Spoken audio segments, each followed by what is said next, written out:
Voltamos então, exercício de número 4 do capítulo 3 diz o seguinte: ao meio de uma competição, um atleta de 75 quilogramas é submetido a um treinamento específico para aumento de massa muscular, em que se anunciam ganhos de 180 gramas por dia. Suponha que isso realmente ocorra. Letra A. Determine o peso do atleta após uma semana de treinamento. Então, na nossa letra A, nós vamos pensar da seguinte maneira. Eu tenho uma função, tá bom? Em que eu tenho associado um treinamento com a massa muscular, de uma maneira que ele tem ganho de 180 gramas dia. Então, vou pensar da seguinte forma: olha, eu tenho uma f de x, tá? Onde meus dias, né, estão em função disso, e ele vai ganhar, então, 180 gramas conforme os dias vão passando, sendo que ele já tem um peso inicial, que é de 75 quilogramas. E aí vem uma coisa, aqui é gramas, aqui é quilogramas, então vamos relembrar a nossa tabela. Então nós temos quilogramas, hectogramas, decagramas e gramas. Então, ou seja, ou o meu 180 vai para quilograma, ou o meu quilograma vai para grama. É o que eu tenho, eu sou obrigado a fazer para poder trabalhar com as mesmas medidas. Então, vou escolher transformar o meu quilograma, que é 75, em grama. Então, simplesmente coloco mais 3 zeros aqui. Isso feito dessa maneira, fica bem mais fácil de entender. Por quê?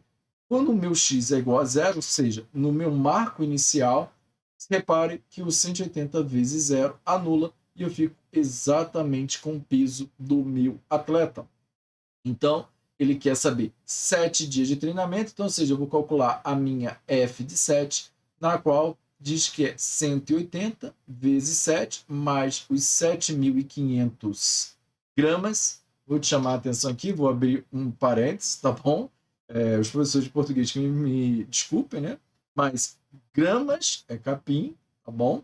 E o grama é que é o peso. Então, até para quando você vai lá, né, pedir o seu queijo lá no mercado, né, você fala, eu quero 500 gramas, né?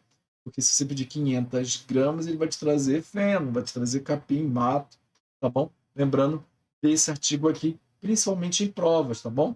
Então, voltando aqui a nossa linha de raciocínio ainda, tenho 180 gramas vezes 7, que dá 1.260, mais os 7.500, perdão, os 75.000 que eu já tinha. Chegou à conclusão, então, que o peso do atleta depois de uma semana seria, então, de 76.260, perdão, é isso mesmo, 260 mil gramas, né? Mas não faz muito sentido eu colocar o peso desse jeito, então vou colocar em quilos, né? Ou seja, dá 76,26 quilogramas. Bom, então, tá aqui a nossa letra A, é o peso dele após uma semana de treinamento. A nossa letra B diz o seguinte: encontre a lei, função, regra, tudo a mesma coisa, tá bom? E relaciona o peso do atleta P em função do número de dias de treinamento N. Então, ou seja, o que eu acabei de chamar de F de X, então, ou seja, o que seria o F, ele quer que eu relacione como P, e em vez do X, ele quer que eu relacione como N. Então, ou seja, o meu P ele está associado ao meu peso e o meu N ao meu número de dias. Vou apagar aqui. Então, ou seja, basicamente, vou copiar e colar do de cima e eu posso adotar da seguinte maneira: eu posso adotar 180 mais 75.000 se eu quiser encontrar o peso dele em gramas. E eu também posso adotar a minha P de N, perdão, minha P de N como 0,18 N mais 75, se eu quiser encontrar o meu peso em quilogramas.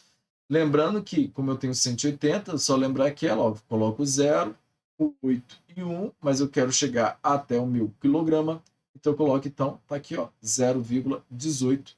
Não foi aleatório que eu tirei, tá bom? Vou apagar esse comentário aqui para não ficar confuso. e ele pede ainda para esboçar o gráfico dessa função. Então, vamos fazer aqui, né, o nosso plano cartesiano. Lembrando que no nosso marco 1 eu já tinha encontrado, ou seja, quando ele mede 0, eu me refiro a 75, então posso botar o 75 aqui, e quando ele mede 7, ele pesa, vou botar aqui o 7, ele pesa 76,26. Então, busco uma linha aqui, ó. Ou seja, os dois pontos nossos em comum já encontramos aqui, então, traça então. Aqui a nossa função. Lembrando que, vou te chamar um parênteses aqui, a nossa função, ao contrário do que eu fiz nas questões 3, na nossa aula 1, da nossa aula 2, repare que ela começa aqui, ela não tem linha para cá, tá bom? Por quê? Porque nesse caso aqui nós estamos trabalhando com marco 0, a gente não tem o dia -1, dia -2, a gente não volta no tempo, tá bom? Então, é sempre interessante a gente saber de que tipo de problema nós estamos falando. Estamos falando desse caso aqui do nosso problema de tempo. Então, nós não temos os dias -1, -2, -3, porque ele não vinha no treinamento, ele iniciou naquele momento o treinamento. Então, a gente não tem dados anteriores, a nossa função ela começa aqui, tá bom? Opa, perdão. Vamos então fechar com a nossa letra C. E diz o seguinte: será possível que o atleta atinja 80 quilogramas em um mês de treinamento? Então, ou seja, um mês tem 30 dias, então o que eu vou fazer? Eu vou colocar aqui a minha P de 30 e vou fazer o quê? Vou multiplicar o meu 180 por 30, tá vendo aqui? Mais 75 mil, ou seja, 180 vezes 30 dá 5.400, mais os meus 75 mil, eu chego à conclusão, então, que mede 84.400, foi aqui, 80.400 gramas, ou simplesmente 80,4 quilogramas também é a resposta, tá bom? Então, ele realmente atinge, pelo menos, né, que a questão fala pelo menos, ele passa em 400 gramas, então, a nossa resposta sim, tá bom? Então, nossa aula 4, fechando aqui, espero que você tenha gostado, um forte abraço.